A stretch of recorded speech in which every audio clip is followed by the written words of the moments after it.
you're a bit high up, but oh my god, it is Taylor Day.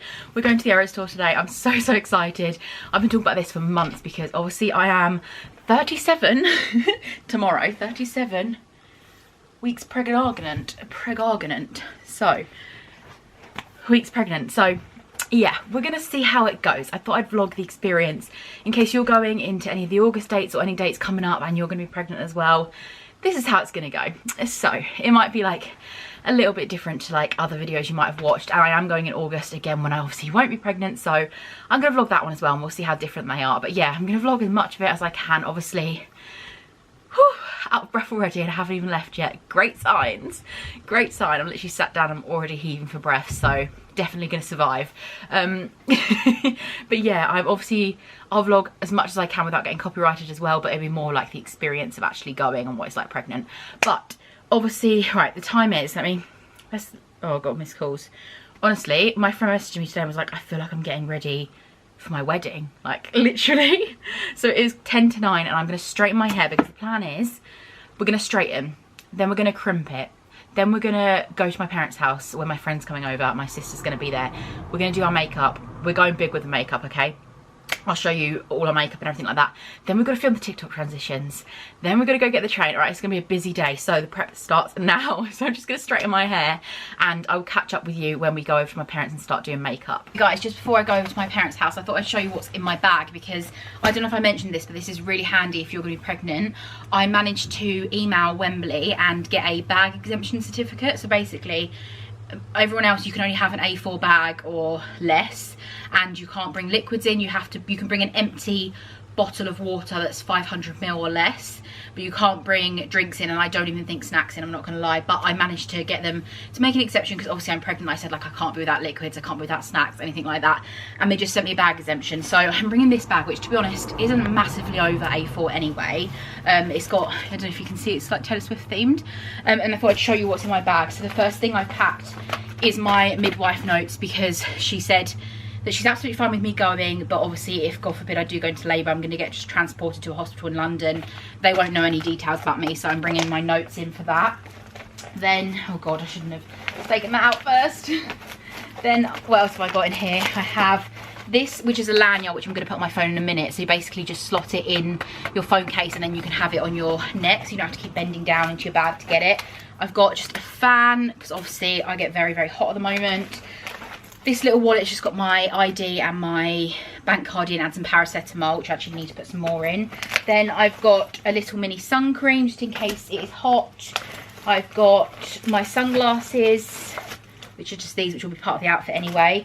And then I've just got some snacks, which I need to get more of. I've basically got some like little jelly sort of sugary snacks and then some cereal bars. But I'm going to stop in the garage on the way to the train station and get more snacks. And I'm going to put a drink in there as well. I'm going to put an empty bottle of water and then also like a Lucozade or something in there. With that, I also want to put like makeup wipes and things like that in the car because we're getting the train up there, but then my dad's going to pick us up. So I want to put like makeup wipes on my pillow and stuff like that in my dad's car so that when he picks me up, I can probably just go to sleep. So yeah, that's the plan. But yeah, I'm now going to head to my parents and start getting ready. Okay, this is the finished look for the ERAS tour. This is, oh, baby's running. But this is the outfit. I'll try and get someone to pan down for you as well. Actually, you might be able to see in that reflection. Actually, I'll get down to pan down in a second. But this is the hair. Got for these bows, and this is the makeup. I don't know if you can see, I did like these gems there. You might not be able to see. Let me get down to film the pan down. Okay, this is the dress. Can't really pan down that much because Dan's on baby duty. On my niece, obviously. But yeah, that's the outfit, just a plain purple dress. And then let me show you the shoes. And then I do have cowboy boots on, but that is just for the pictures and the transitions for the TikTok. I'm not wearing these because if I wear these, I will not be able to get them off because my feet are swelling so much. So I'm going to wear sandals, but these are the ones for the pictures. So yeah, we are all ready now, I think. I'm just going to get the train. We're walking up to Wembley. Oh, the straps in the way. Woo! I'm so excited. We've literally managed to get a seat right on the end, which is perfect for going for a wee. I'm so excited.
got a perfect day of British weather, didn't we?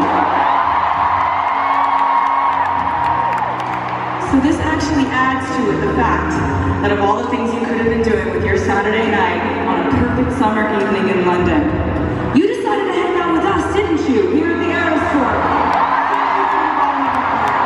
We love you so much.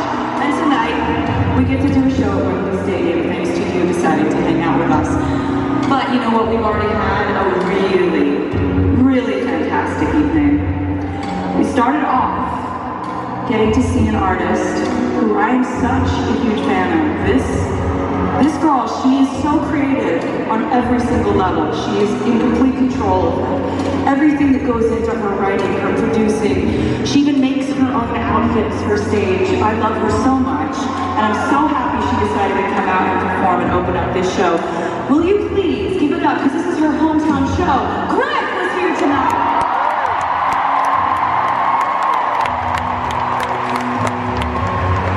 And then, of course, we got to see one of the best bands ever to grace the stage.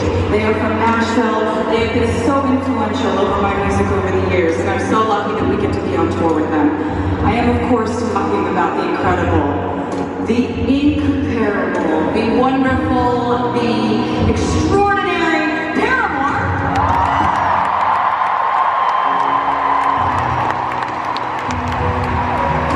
So you and I, we're about to go on a grand adventure together. That adventure is going to span 18 years of music, and we're going to be doing this one era at a time. How does that sound to you, London?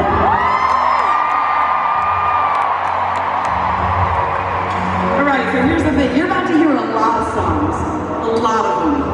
And these are songs I either wrote about my life, or my feelings, or something I invented in my imagination. And maybe that's what you think about when you hear these songs playing out in the world. But all that changes after tonight, because after tonight, when you hear these songs, you're going to think about us and the memories that we made here tonight at the ERAS tour at Wembley Stadium. I'll be your host this evening. My name is Taylor.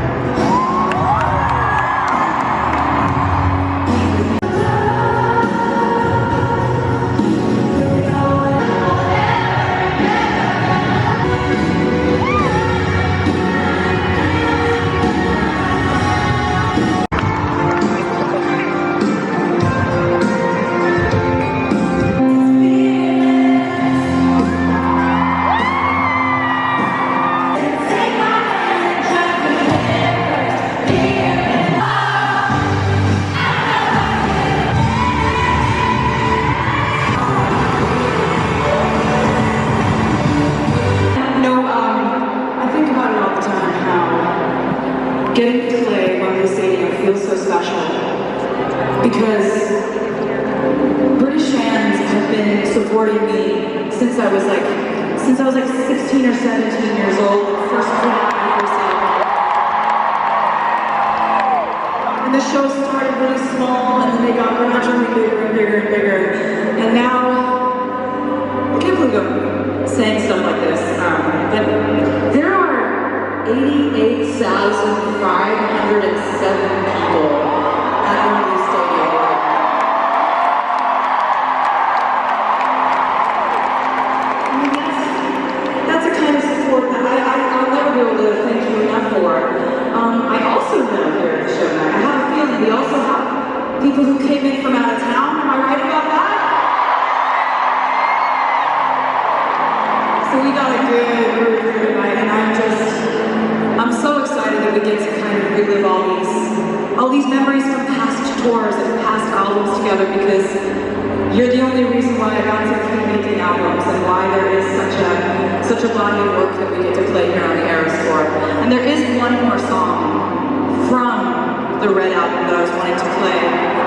If you happen to have about 10 minutes to spare.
look like and how awesome you are. Like you're jumping and you're just like constantly have your hands in the air. It's like you don't just know the words to every single song. You're screaming at every word to every song. It's a beautiful thing. I gotta tell you. And here we are. We find ourselves in the folklore cabinet inside Wembley Stadium. No better place to be, honestly, in my opinion. And you know, folklore I think is always going to be one of my favorite albums because I tend to really love when I get to do something totally different. And honestly, you guys are the reason why I have felt brave enough to sort of change things up every once in a while. Because I think probably the first time I made a major switch up was when I made 1989. I started just making pop music. And that was when you guys really could have just been like, no, we don't like it when you change things. Don't change things. Do the same thing. Same thing, just do a little bit of a different version of the same thing and we'll be happy. We didn't do that. You encouraged me to evolve. And so I just kept doing that. And you know, I look back at albums like Reputation and I wouldn't have been able to do that if you guys hadn't been so encouraging. And so then we reached folklore, right? And folklore was completely different. It sounded different, it felt different, and it was a different type of storytelling. And I think it was really due to the fact that I wrote this album, started writing it 2 days into the pandemic. I think we were all looking for ways to escape. We either just watched a bunch of movies and read a bunch of books, drank a bunch of wine, or in my case, wrote a lot of songs. Pretending to be the narrator rather than the main character. Like a lot of my songs have been very diary entry in their nature, and folklore, I'm kind of more of the narrator, and there's all these characters, and these characters fall in love and get their hearts broken and have drama, and I just get to tell the stories of the characters, which is a blast. And this is a story that I wrote that centers around a girl named Betty.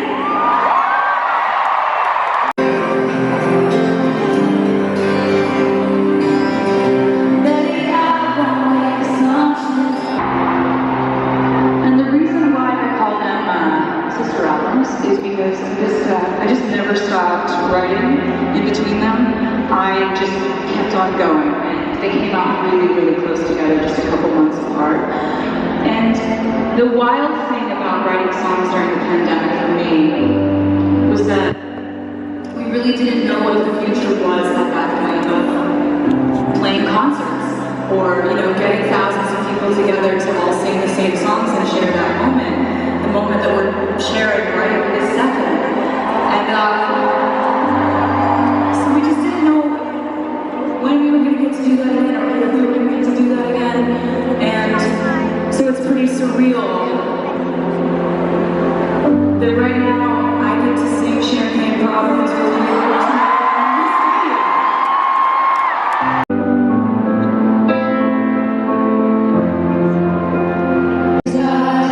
Dropped your hand in my hand, left your eyes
preparing and practicing over the weeks before this, I was thinking about, you know, getting to play Wembley Stadium, right? That is not remotely.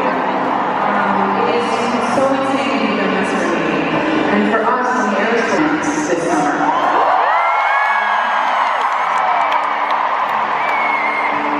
And when I'm thinking about that, you think about just being grateful and being thankful for all the people who wanted this for you. And that's all of you here tonight. Maybe you thought this is a good idea. You believe you can do this. You wanted this to happen.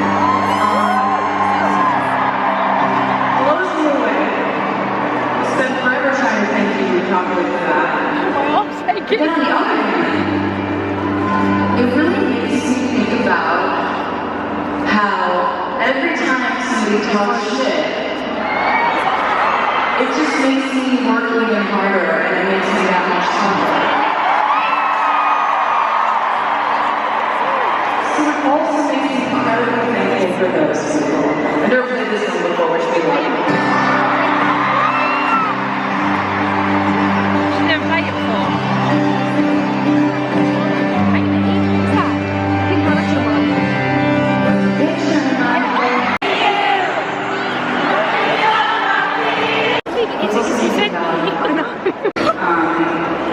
I was thinking about how incredibly special over the last couple of years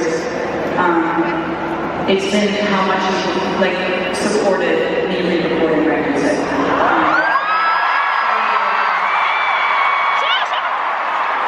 truly meant more to me than I will ever be able to say to you, because I don't think anyone thought that was going to work. You guys are like, nah, it's going to work. We're going to make that work.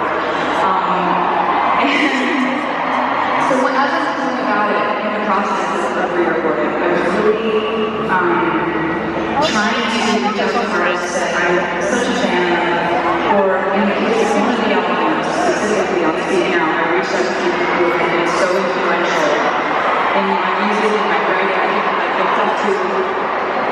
And I asked, you know, an artist who I'm such a huge fan of to collaborate on songs.